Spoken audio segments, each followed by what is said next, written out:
Did you know, even though you forget and you try to move on, and you do move on from any past trauma or event, your body retains the information deep within it. It sits in there. It simmers in there. It either creates, presents itself with problems, whether it's through anxiety, whether it's through being reminded through a song, whether it's through a conversation.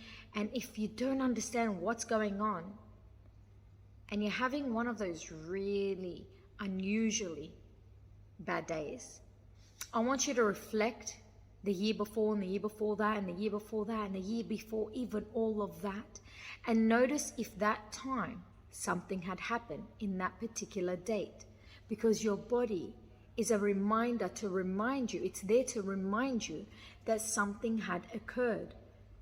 And it's almost like a response, not so much resistance, but a response for you to recognize that there is something that made you feel uncomfortable. And so it's a reminder to allow you to remember to not fall into the same trap again. And also a reminder where you are right now compared to where you were in that moment of that event or that story. So next time you're feeling, or you're having a really bad day and you feel really out of your essence and out of your own elements, I want you to sit with yourself and flick through your calendar or your diary or whatever, or the calendar of your mind, of your memories, and I want you to find the similar date and see if something had happened a couple years back or a couple months back that sat on a very similar date. And notice that there is no coincidence. It's the body having conditioned and retained physical information, being that the emotion was strong enough that it attached something to it, and so the date gets hooked on it. And so when it's retained in the body, the human body, it responds in such a way to protect you again.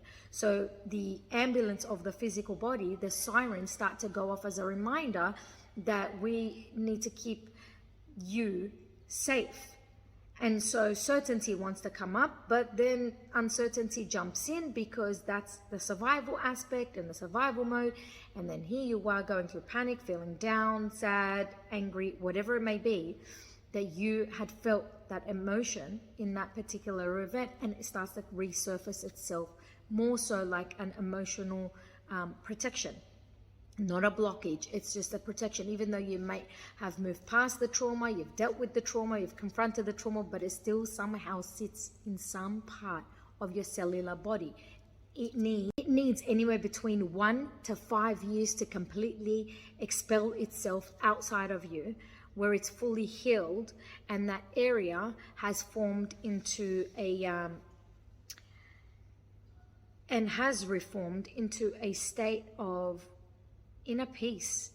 And so when you do look at the scar at your body, wherever it's coming from, you will no longer feel the attachment of pain. And as much as you keep working on it and you work through it, it will take years to 150% overcome it. And then it will just become a memory recall without the emotional stand that comes and imposes itself in front of you. And so when it's stored in the human body, it actually starts to elevate year after year until it's no longer stored internally. It's more spoken about externally, and it's seen but not felt